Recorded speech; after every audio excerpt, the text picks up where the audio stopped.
Ako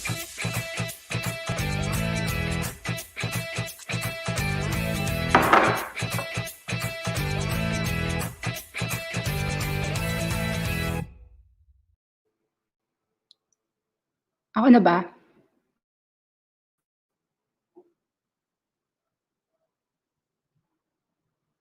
Ay,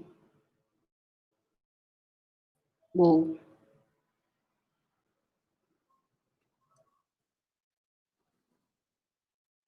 Okay, I'm live na pala. Sorry guys. This is Nikki and today is July 1, so tapos na yung first half. Tapos na yung window dressing kagabi. Tapos may kita naman natin na yung Philippines, it's really a lot of speculation pa rin and not a lot of movers eh. But the good thing is that a few names were actually able to climb up despite a general lack of movement in the Philippines. So kagabi, yesterday, we were discussing gold. We even wrote a gold morning update. So tingnan natin kung kamusta si gold.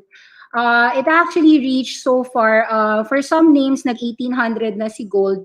Pero ito, dito sa chart na to, hindi pa nagbe-breakout si gold. Teka, let me show you the chart. So this is your gold. It is trying to threaten the 10-year possible breakout from 1.8. And it looks like if gold manages to break 1.8 and 1.9 soon, it's going to be an all-time high move towards 2.4. Take note that since year 1999, it has traveled from 300 to 1.8. That was times 6-year money. And so far, if 1.8 will continue to 2.4, that's about 33% upside. Now, the reality is that there are so many stocks breaking out on all-time high zones worldwide. Of course, we'll discuss that in our global market updates. But in the Philippines, we don't have much of those all-time highs. Let's see what happened in the Philippines today.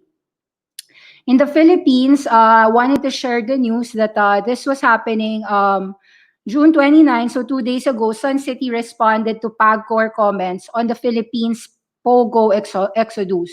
It says here that Manila Bulletin reported an looming exodus of online gaming operators, quoting PAGCOR chair Andrea Domingo. When asked to confirm the rumors that Sun City Group will cease its Philippine offshore business, the PAGCOR chief executive replied yes. However, the bulletin, and then PAGCOR's AVP was saying, I haven't received their official letter, so I can't name them yet. Sun City responded directly to Inside Asian Gaming in the wake of these PAGCOR comments, saying that Sun City Group spares no effort developing itself as a global integrated VIP conglomerate. So basically, sinupalpal niya si Andrea Domingo. Junket business in Manila is definitely important to us, and he cannot find any reason to leave Manila at this particular moment. In regards to the comment provided by Madam Andrea Domingo, we think she's referring to telebetting services, which has nothing to do with the junket business that Sun City Group operates in Manila.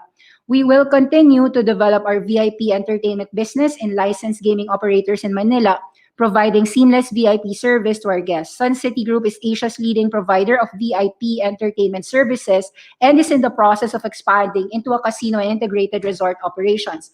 Company held an exclusive preview opening of its 34% owned Vietnam Hoyana on Sunday, holds a 24% stake in Summit Ascent Holdings, which operates Russian resort Tiger Crystal, and is developing a $700 million hotel and casino at Manila's Westside City Resorts World. So definitely, Sun City's Wakayama concept, you can take a look at their plans for that. We are seeing that actually today, not everyone was even watching Sun City kasi it even fell to about 123. So I actually argue that when it was falling, the low was 120, opened 122.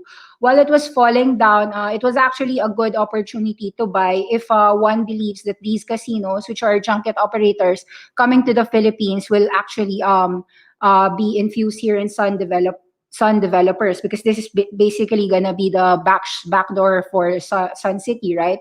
So as you could see, this one has still been supported at 108 ever since that low of 91 cents. We are seeing that your low is 91 cents, your higher low is 108, your higher low here is 120. Today's bullish signal closing at 130 is a sign that this company, while we don't know how long it will take, is really planning to be serious in being a legit casino in the Philippines. Now, casino-wise, I just wanted you to see that Bloomberry is, of course, very much the leader in the Philippines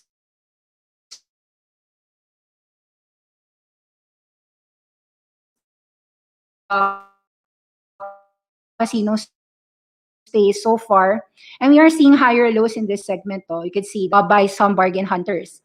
This is Bloomberry. And when you look at the worldwide, there's three lang kasi in the Philippines, but I'll show you some global casinos where every week you could see that it went low at 26 cents, here about 29 cents, still at 32 cents. Never really recovered as your March area was somewhere at about 55 cents and 50 cents. So it's taking a laggard. These are really laggards in the Philippine market. Nonetheless, let's talk about your gold place. Your gold actually is rising abroad, and the APEX mining continues higher. APEX here has support at about 90 cents. But actually, when you look at the last 15 years, APEX mining, this 68 cents is actually a 15-year low. So, tingnan nyo to, 20 years. Watch it again. So, as long as it's 130 below, it has a potential move to hit as high as $2 if we can actually breach this 150 and 2. Now, the only catalyst that I could see for Apex mining to actually rise is due to gold prices. I am not aware if this 130 to 750 move of Apex mining here had something to do with gold. I'm not sure, but likely spikes here. You could see that this has been habitually having those moves, no? So this was 130 to 450, 550, 4 to 550, 170 to $5, 150 to $4. So maybe like 60 cents plus 150, so around like 2 pesos maybe. So let's see. It's just a speculation for possible gold play. Now let's see. In the Philippines, Apex is up 3%, ASEF, ACETH today 6% up. So I actually mentioned this yesterday. If you were watching the global, if you were watching the market update, we were saying that there's some material information that Ayala Corporation is in Australia, renewable energy play, and with only a few Philippine companies that's thinking about sustainable energy, this is a potential. It could be a winner in that regard. So we are still seeing that it's still having resistances, of course, at 280 to 3. This used to be your TA, tama ba? This is TA, diba? So TransAsia, which is now ACEPH. So you've got supported na at 220 and $2. Now it's 240. Will it be a resistance here at 240, 250? We have yet to know. But this is a renewable energy play for your Philippines. Now let's take a look. Cosco actually moved up. Let's see. Because recently Puregold was also reporting their annual report, and Cosco, of course, reported their reports. Let's see. Basahin po natin. You can see naman, naka-share screen tayo. The revenues is 43 billion pesos, up 15% for Cosco for first quarter 2020. 43, and then cost of sales is 35B, gross profit of 7.7B, other operating income of 827 million. So we're talking about an 8.5 billion gross operating income. Your net income at the core after all your taxes and expenses, operational expense, roughly comes out to about 2.3 billion pesos for this first quarter. Now, why is there a discrepancy? Most likely Q1 2019, there was likely a very huge increase in your operating expense. Wait, let me see. So your income, okay, this one, the other income. So there was like this 5.6 billion difference in Q1 2019 and Q1 20. We'll take what that difference is. So let's see. The revenues of the group's business have been affected by the social disruption due to COVID pandemic, but we have grown our net income of 2.3 billion. The decline was due to the decline is mainly just the adoption of new lease operating standards on grocery retail and specialty retail. So that's just a one-time event, realizing from the sale of the Liquigas amounting to a 6 billion peso gain. So excluding that one-time gain on sale, the net income for the month of March 31, 2020, ending March 31, is 2.32 billion, which is a 5% net margin for a growth of 12%. Net income amounted to 2.3 billion, la la la. Okay, we know that. So you know that it's also, of course, the owner of Puregold Grocery. So during the first 3 months, grocery retail business contributed 40 billion pesos, or an increase of 6 billion, about 17% growth. So this is very strong due to your QSRs, your New York pizza chains by SNR, and your SNR your SNR. So 1.76 versus 2.32.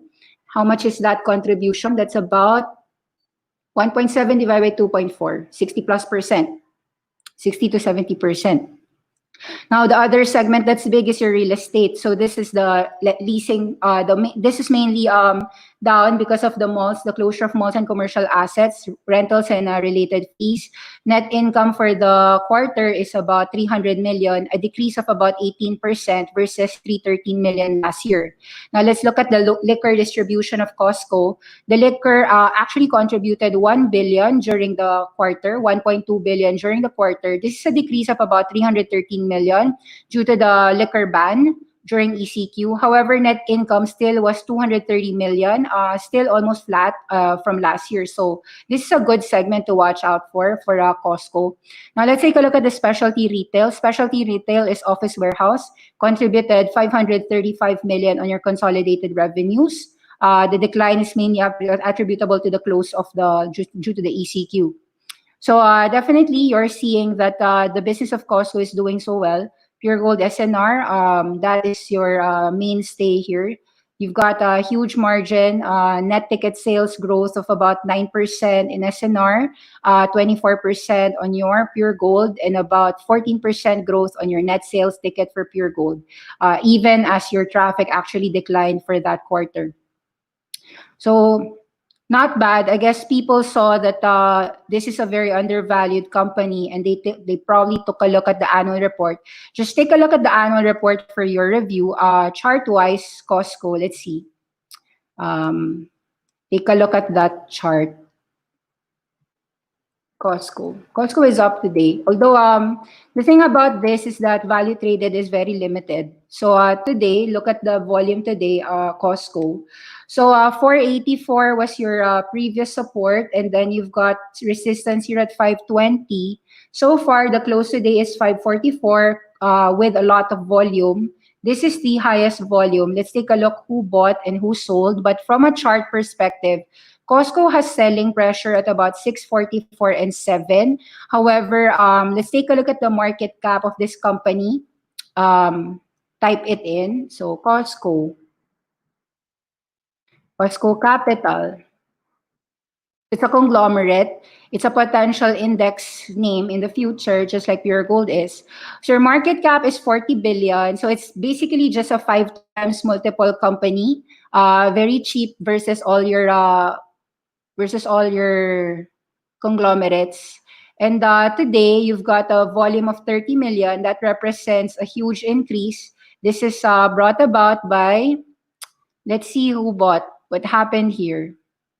Bid, ask, flows, buy flows. Sorry, let's go to stock.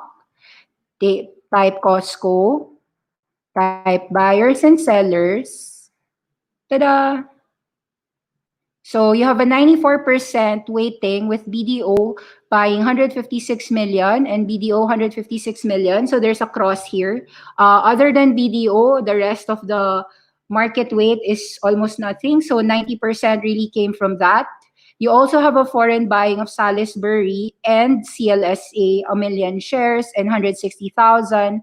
So, but basically, other than those three trios trading this name, it looks like nobody has been trading Cosco for quite a while. Maybe the analyst briefing will encourage people to actually take a look.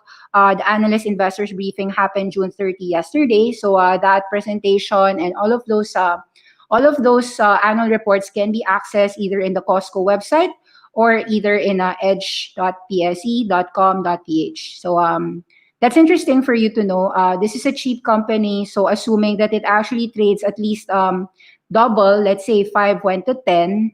Let's see, because in the last 20 years, this has done nothing. So you could see like from 2 pesos, shot up to 20 pesos, then all the way down for the last 7, 8 years, did nothing. Given that the stock price did nothing, the stock actually does not reflect the company's fundamentals. Fundamentals wise, it has been earning money and it does own a lot of significant value plays. It has value due to their ownership of Puregold. So this is a play from 4 possible trading range at 8. That's a 100% move. Take a look what happens if the market actually will have value traded for this name. So liquidity is important. We don't disagree with liquidity because you might get trapped even if it has value.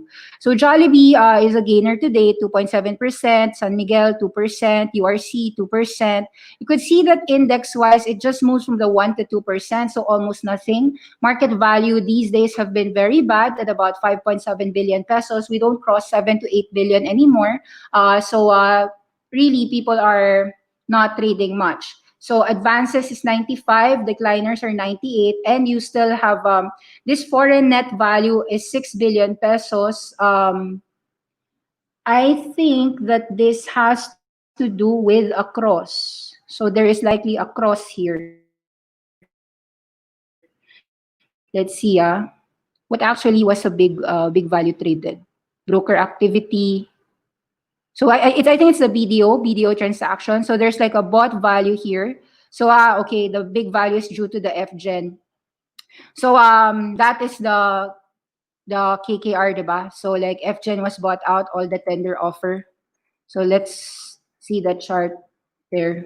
So that's true. For the last few days, you could see that there's a huge move after the tender offer, and then the tender offer at 22, and then continuously up. So this is your FGen. One of your what's this? What do you call this? Renewable energy play. So wind energy. Yeah, and the geothermal. So energy company. Renewable energy is your future. That's why I guess you have to watch out for APH. So you can see that naman, it's 6% up today, 7% up for Cosco. So these two names are your title, your news movers for the day. APH and Cosco. Add Sun in your Sun and APX for your news movers. Now, another news would probably be the fascination of the market with active trading happening with APVI. However, this is a pure speculative stock, so it's nothing more than people going into casinos. But it actually tells you that Filipinos have a rampant love for casinos, as you could see with the traded value of APVI crossing 1 billion pesos. So 1.1 billion pesos is like an entire casino already, 30,968 trades. So what that tells me is that may kumita, may nalugi. Essentially, that's what happened. Casino tayo, nagkasino ang market, nagkasino ang traders ng Philippines. You could see that this moved from about 18, then 27, reached as high as 40, then 60. That's, yes, a 300% move. After 60, almost going to the floor today, didn't go to 30 though, but 40. Tomorrow, we could see that it could go to 30 or 20. Really, it's pula puti. And then red or white, but you could see that 60 has been a resistance. So your drop here, and then your drop here, and then so yon. This is your dead cat bounce. The people who got in at about 18 are happy. The people who got in at about 60 above are still weeping. And that is a 300% move courtesy for you in the last to 50% in just 3 days. So, tatlong araw ng ligaya. Thank you for the people who are watching the Philippine market. And I hope to see you again tomorrow. Please watch our global market updates. That's followed in, it's also in our YouTube channel. Thank you very much. Bye-bye. Okay na. Muna tayo.